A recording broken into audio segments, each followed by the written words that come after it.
Geisinger Health System is an integrated health system that encompasses 13 hospitals, drug and alcohol treatment, about 200 clinic sites. We've got 33,000 employees. We're in Pennsylvania, New Jersey, and actually we cover about 2/3 of the state of Pennsylvania. Our mission is to improve the health of the communities we serve. So the role of an energy manager is to evaluate and monitor the use of energy. The reason why you would do this is to get a better idea of how to control energy consumption, keep that down. And the way we're doing that in facilities is through energy efficient design. As we reduce energy use, we also then improve health. And part of what we do is we quantify the health impact of our energy savings. It's very energy intensive. In fact, hospital is the second largest energy consumer, right behind food services. Lighting typically is a good place to start because it's low risk. And generates a short payback period. LED lighting retrofits, we're finding to have somewhere around a 3 to 4 year payback. If you think of that in a return, that's 25 to 33% return. I think we'd all be happy to get that. We started utilizing Act 129 as soon as it became available. It's just another way to get funding into a project. And by using Act 129, the project then has a better return on investment. So it's easier to sell that project to leadership on the campus.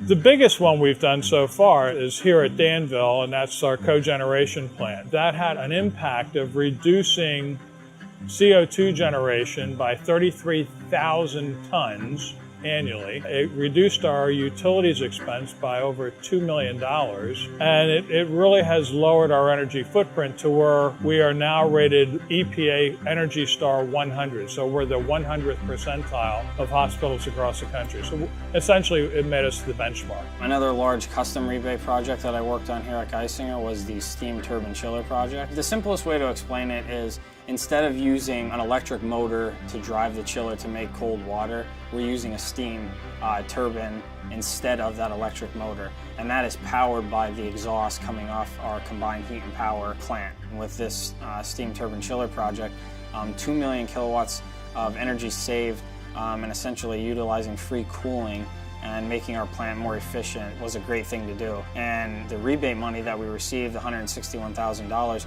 really did help fund the project. I certainly think we're a little bit too conservative in the way we allocate Act 129 funds. There is a difference in the program in New Jersey, and the program in New Jersey actually pays about 4 times what the program in Pennsylvania pays. So it is a much bigger influence to project success and viability in New Jersey than it is in Pennsylvania. For projects like cogen, which are extremely expensive and capitally intensive, there should be a bigger incentive to do that. I think it's too important not to. It's a lot of money, it creates a lot of construction jobs, which are short-term, but generally in these projects, we also create some permanent jobs, because with all these assets, we need more people to take care of them and operate them. The average cost in healthcare to operate a square foot of hospital in energy is about $4 to $6. And we operate at $1.19, so that gives a significant advantage. But it's also a significant opportunity for them. As we merge with these smaller healthcare systems and hospitals, the very first thing we look at doing is how do we lower their operating costs? How do we give them a much better chance to be profitable?